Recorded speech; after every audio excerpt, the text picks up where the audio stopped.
Football, the sport we all love. I have to say this looks increasingly serious.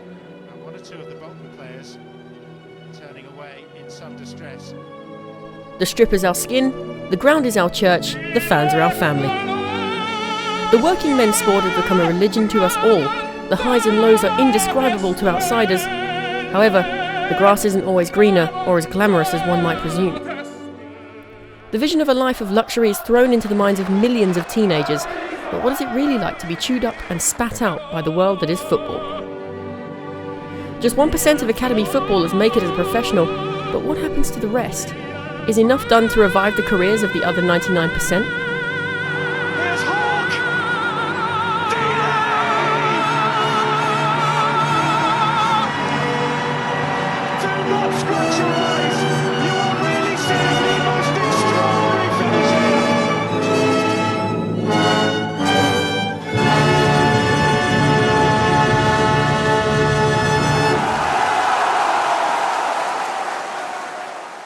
We met Calum Hepworth, former Bradford City youth team scholar, who unfortunately fell at the final hurdle of academy football. So then, Calum, nice to meet you. Nice to meet you. Where did it all start for you then in football? Well, it all started on Driglington Moor, playing 2 years above. Played for Drig till around about 10ish, where I got picked up at Farsley Celtic, got asked to train down there. Stayed at there 3 years. I was then picked up by a scout called Clive Mitch, who brought me in, got me training twice a week, which then I continued training for them whilst I was at school really, which then I got offered my scholarship, which made me maybe relax a bit more at school and all that, and they were purely on the football side, never really, at academy level anyway, they never really mentioned anything about school. If you're a good match for that team by your physical presence, for example, but if you do, there's pressure, if you do get an injury, that couldn't be you done really. Yeah. If you get 3 months injury, it's a big part of your scholarship, considering your scholarship's only about 20 months long. It's not long to prove yourself really. What about your little stint for the first team with your pre-season in Brentford? How did that make you feel? How was it being in that environment? Oh, it is a real boost, yeah, especially Brentford. That was a really good experience, and then pre-season it did give me a big boost, and I was playing some really good football. Yeah. Because I was playing with confidence, and you were enjoying it. I was really enjoying my football, yeah, I'd say, and then one reserve game, you make a mistake and you're done. Yeah. As mad as it sounds. And months on, it's that were it then. Months on, you don't get another chance. You're done. Yeah. Yeah. The average career length of a footballer is 8 years. Calum lasted 18 months as a scholar. Out of an estimated 10,000 young athletes involved in football, less than 1% of them make it to the big time. We met Oliver McBurnie. Fate chose his path after Manchester United gave him the chance as cover for their under-17s youth team at the Milk Cup in Ireland. He well and truly took his chance. In injury time, in by Pereira. McBurnie, oh, it looked in to me. McBurnie has done it.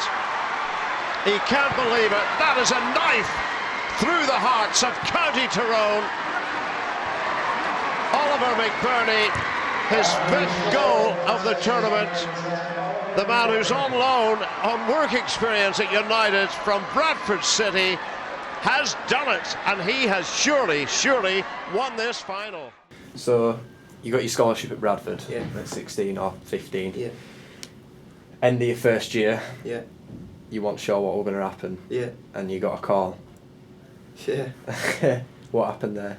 Yeah, so my first year, my school, I didn't really have the best of times. I was injured for 4 months. Were you back? With my back right at the start of the season, so I was a bit of a stop-start. And then, I finished my first year, and then we went on holiday. Yeah. Came back in pre-season, played Middlesbrough. Played Barnsley after Middlesbrough, and got dragged off at half time. I thought, didn't think I was doing that bad. What have I done? And a coach at the time come over and said, how do you fancy going away for a week? I'm like, what do you mean? And he goes, I've just been up phone to the head of academy at Man United, and they need a striker for the Milk Cup, and I've put your name forward. And I went, yeah, good one. Let me go back on, come on. Then I went down to train on Thursday and Friday, got all the gear, so much gear, got all the boots, runners, kit, everything. And then, flew away to the Milk Cup, and then the rest is history. Yeah. And knowing, going into those lads, that team, that club has won that before with Neville, Beckham, but, all those lads, how did it feel that you were basically stepping into their shoes and you won it and you achieved that?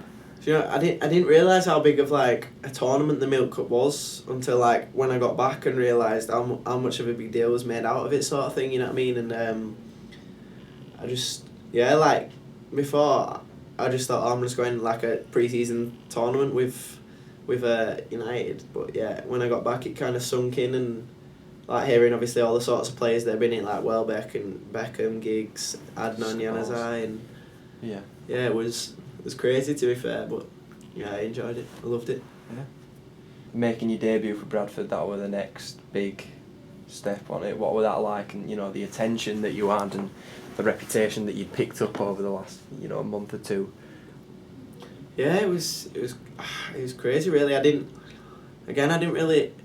It was like a whirlwind, you know what I mean? I can't remember much of it now, on my debut. I just remember the gaffer turning around, we're getting beat 3-0 at Rotherham.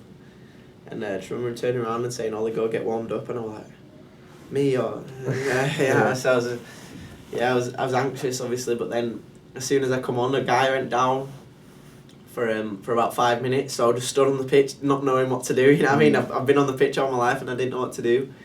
And I went to hear the fans singing my name and stuff was just unbelievable. My mum and dad and my brother sat in the crowd as well, and I'll never forget it, to be fair. Yeah. No, I never had a plan B, I never had a backup plan. Everyone said in school, what are you going to be when you're older? And I said, I'm going to be a footballer. And looking back on it now, it was probably a bit naive of me, but in my mind there was just no other thing that I could have possibly been.